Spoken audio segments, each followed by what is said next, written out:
Chapter 4 Jane Seymour. People say that Princess Elizabeth is very clever, said Margaret. Is that true, my lady? Yes, it is. She's only 13 years old, but she can read and write in 4 languages already. Margaret's face was sad. I only know 1 language, she said, and I can't read or write it. But you have a mother and father who are alive, I said quickly. You don't have enemies who watch you all the time, or who want to send you far away to marry a stranger. Perhaps an old man who drinks too much and keeps a mistress. Will that happen to Princess Elizabeth? Margaret asked, her eyes round. Perhaps, who knows? A princess doesn't always have an easy life, you know? I laughed. But Elizabeth is clever. I think she'll get what she wants in life. Now, let's go outside while the sun is shining. We'll take the next letter with us. We walked out through the garden to the river. There, we sat on a seat and watched the boats. So, Jane Seymour was the 3rd wife, said Margaret. When did the king marry her? Just 10 days after Anne's death. That was very quick. Yes, Henry always knew what he wanted, and he usually wanted things immediately. And was Jane the same as Anne Boleyn? No, Jane was very different. She was quiet and careful. Before she married the king, she was never alone with him. Her brother Edward was always with her when the king came to visit, and Henry was pleased to see that. He didn't want another wild and dangerous wife like Anne. How do you know so much about the king and his other wives? Asked Margaret.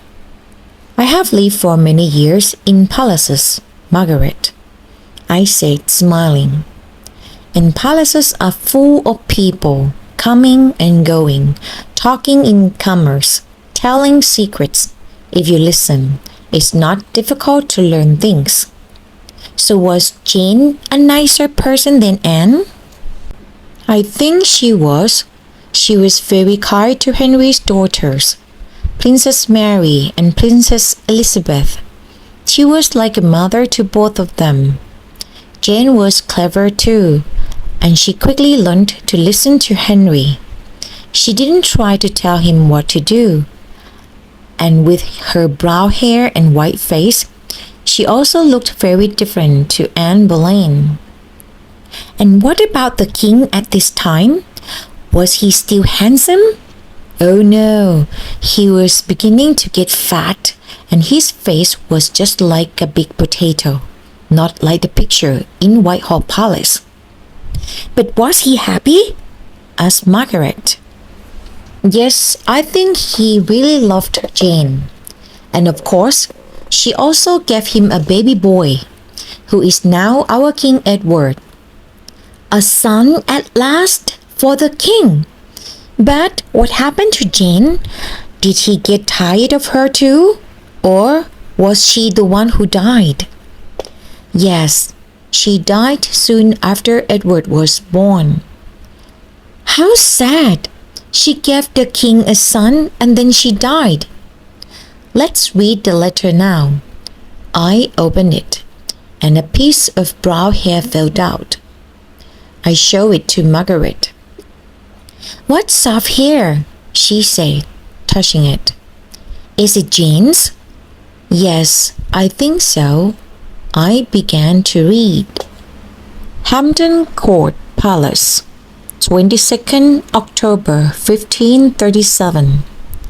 Dear Henry, the doctors and my women tell me that I shall feel better tomorrow, but I can see in their faces that it is not true.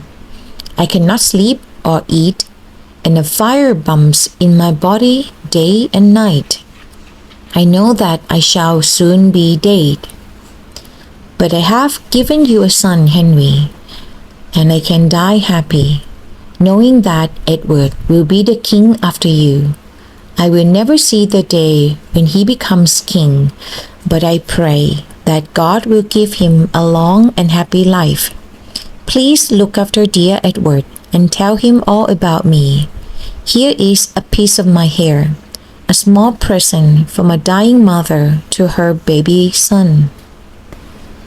I am too ill to write more and must say goodbye. Your loving wife and Queen Jane. I put the letter away and looked at Margaret. She had a very difficult time when the baby was born, you see.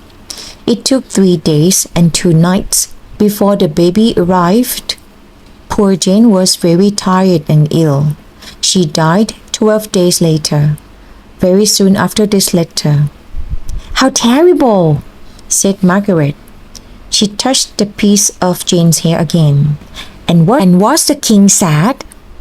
Oh yes, he was very unhappy. He shut himself away in the palace for weeks.